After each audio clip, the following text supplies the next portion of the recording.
அண்மை செய்தியை பார்த்துக் கொண்டிருக்கிறோம். நெல்லை பாளையங்கோட்டையில் உள்ள ரோஸ்மேரி மெட்ரிகுலேஷன் பள்ளியில் 8ஆம் வகுப்பு மாணவன் சக மாணவனால் அரிவாளால் வெட்டப்பட்டிருக்கிறான். தடுக்க வந்த ஆசிரியருக்கும் அரிவாள் வெட்டானது விழுந்திருக்கிறது. காயமடைந்த இருவரும் மருத்துவமனையில் அனுமதிக்கப்பட்டிருக்கிறார்கள். கூடுதல் தகவல்களை எமது செய்தியாளர் நாகராஜன் வழங்க கேட்போம். நாகராஜன், வணக்கம். முழு விவரங்களை. தென்னகத்தின் ஆக்ஸ்போர்ட் என்று அழைக்கப்படக்கூடியதான் பாளையங்கோட்டை. ஏனென்றால் சுற்றி பள்ளிகள் அதிகமான மதிப்பெண்கள் பெறக்கூடிய இடங்கள் என்று பள்ளி மீது மிகப்பெரிய கவனம் இருக்கும். அப்படிப்பட்ட ஒரு பள்ளி ரோஸ்மேரி மெட்ரிகுலேஷன் பள்ளியில் பெற்றோர்கள் பிள்ளைகளை சேர்க்க ஆசைப்படுவார்கள். அப்படிப்பட்ட அந்த பள்ளியில் தான் 8ஆம் வகுப்பு மாணவன் தனது பையில் அரிவாளை எடுத்து வைத்துக் கொண்டு கூர்மையான அரிவாளை கொண்டு வந்து சகப்படிக்கக்கூடிய உடன்படிக்கும் மற்றொரு 8ஆம் வகுப்பு மாணவனை அரிவாளை வெட்டியிருக்கிறான். அதுவும் பலமாக தலையில், அதே போல கழுத்தில், தோள்பட்டை மற்றும் தலையில் 3 இடங்களில் அவனுக்கு வெட்டு விழுந்திருக்கிறது. அது மட்டுமின்றி தடுக்க வந்த ஆசிரியருக்கும் இந்த அரிவாள் வெட்டு விழுந்திருக்கிறது.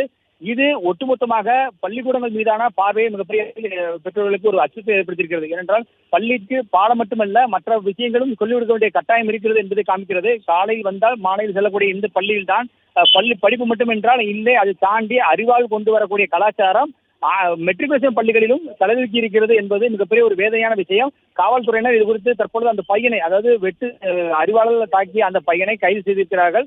இருப்பினும் அவனை ஜுனல், அந்த சிறுவன் என்பதா அந்த பிரிவின் கீழ் அவனை பிடித்து அந்த கூர்நோக்கு இல்லத்தில் அடைப்பதற்கான பணிகளை செய்து வருகிறார்கள். ஆனால் மற்றொரு புறம் காயம்பட்ட மாணவனும் அதே போல தடுக்க வந்த ஆசிரியருக்கும் அரிவாள் வெட்டு காயம் அதிகமாக இருப்பதால் அவர்கள் அருகிலுடைய ஒரு தனியார் மருத்துவமனையில் சிகிச்சைக்காக அனுமதிக்கப்பட்டு தீவிர சிகிச்சை பிரிவில் அனுமதிக்கப்பட்டிருக்கிறார்கள். அவர்களுக்கு சிகிச்சை அளிக்கப்பட்டு வருகிறது. மிகவும் ஒரு வேதனையான சம்பவமாக தற்போது இந்த சம்பவம் அரங்கிருக்கிறது. அரிவாளை கொண்டு வந்த பையன் 8ஆம் வகுப்பு படிக்கக்கூடிய மாணவன் மற்றொரு சமூகத்தை சேர்ந்த மாணவன் மீது தாக்குதல் நடந்திருக்கிறது.